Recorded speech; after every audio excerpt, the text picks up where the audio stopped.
Zamislite Europu pred 9000 godina.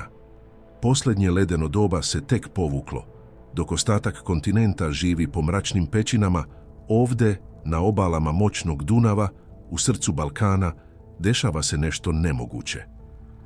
Godine 1967. profesor Dragoslav Srejović dolazi do šokantnog otkrića u Đerdapskoj klisuri. Ono što je njegov tim iskopao nije bila obična naseobina. Bio je to šamar kompletnoj dotadašnjoj istoriji. Pronašli su grad, pronašli su naprednu arhitekturu, umetnost i matematiku u vremenu kada to apsolutno nije smelo da postoji. Ovo nije priča o pukom preživljavanju. Ovo je priča o narodu koji je ukrotio Dunav i stvorio kulturu Lepenskog vira. Kako su uspjeli da naprave ovakvo čudo orijentišući se prema planini Treskavac? I koja mračna tajna se krije iza njihovog iznenadnog i potpuno misterioznog nestanka sa istorijske scene? Kada su arheolozi očistili slojeve zemlje, pred njima se ukazao prizor od kog zastaje dah. Kuće u Lepenskom viru nisu bile razbacane nasumično. Svaka od njih bila je izgrađena po strogim matematičkim pravilima. Osnova svake kuće bio je savršen geometrijski oblik. Ali zašto baš taj oblik? Oblik njihovih domova bio je savršeno ogledalo planine Treskavac, koja se moćno uzdizala sa druge strane reke. Bili su potpuno opsednuti geometrijom i proporcijama. I ne samo to, podovi ovih kuća krili su još jednu ogromnu tajnu. Podovi su bili zaliveni posebnom vrstom crvenog krečnjaka, pomešanog sa peskom i vodom. Gledate u prvi ikada napravljeni beton u istoriji čovečanstva. Hiljadama godina pre Rimljana, ovi ljudi su na obali Dunava poznavali tajnu vezivanja materijala. Međutim, prava duboka misterija Lepenskog vira ne leži u betonu, već u kamenu. Iz velikih glatkih rečnih oblutaka, koje je moćni Dunav vekovima polirao, ovi drevni ljudi su klesali bogove.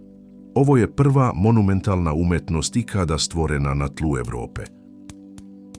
Ali kada pogledate ta lica, ona ne zrače mirom. Zrače strahopoštovanjem, melanholijom i neverovatnom tugom. To su lica sa krupnim očima i oborenim usnama, lica koja sablasno podsjećaju na ribe. Dunav je za njih bio apsolutno sve. Ti riboliki bogovi, te neme kamene straže, stajale su u svakoj kući tačno iza ognjišta. Da li su to bila božanstva reke, mračna sećanja na davno umrle pretke, ili lica nepoznatih bića iz magle? Zvanična nauka ni danas nema tačan odgovor.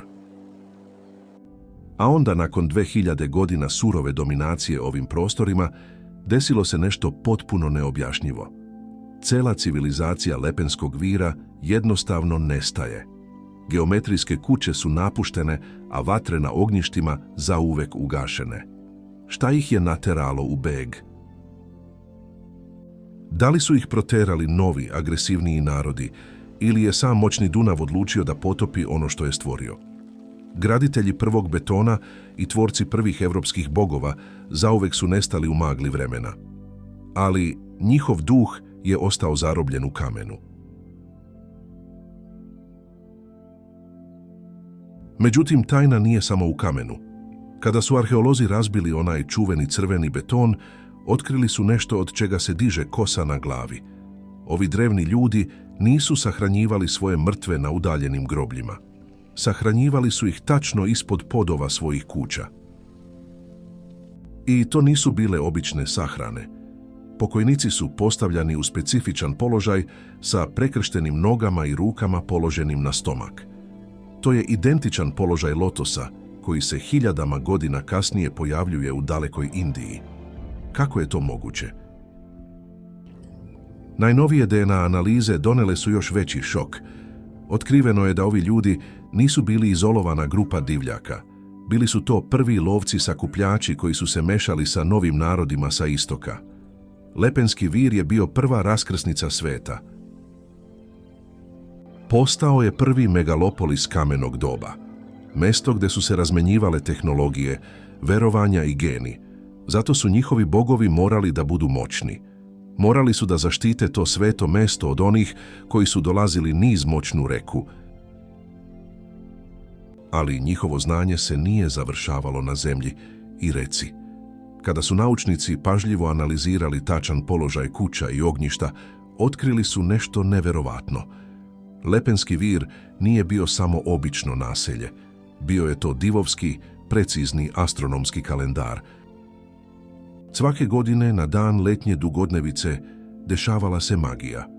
Sunce bi se rađalo tačno iznad onog vulkanskog vrha planine Treskavac.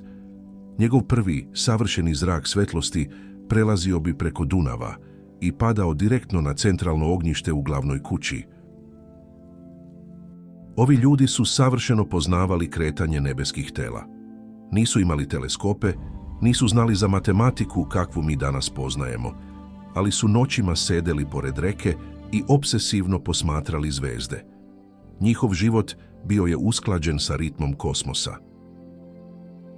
Zbog toga se mnogi danas pitaju šta im je gledanje u noćno nebo zapravo donelo.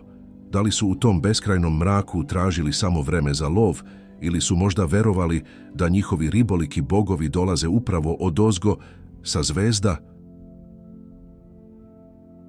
Hiljadama godina ova tajna je mirno spavala pod debelim naslagama dunavskog peska i blata, sve dok 1965. godine moderni čovek nije odlučio da zauvek ukroti najveću evropsku reku. Naš čuveni arheolog profesor Dragoslav Srejović došao je tu tražeći rimske iskopine, ali ono što je njegova lopata udarila tog vrelog leta zauvek je promenilo svetsku nauku. Našao je civilizaciju za koju niko nije znao da uopšte postoji. Ispod slojeva zemlje ukazalo se nešto potpuno nemoguće. Kamene skulpture sa licima nalik na ribe ili čak vanzemaljce, pravilne kuće u obliku trapezoida. Profesor Srejović je upravo iskopao 8000 godina staru civilizaciju, najstarije monumentalno naselje u Evropi. Svet je ostao u šoku. Ali ta radost je trajala jezivo kratko. Država je odlučila da se na Dunavu izgradi ogromna hidroelektrana Đerdap. Nivo vode je morao da se podigne za čitavih 12 metara. Tek otkriveni Lepenski vir bio je osuđen na apsolutni potop.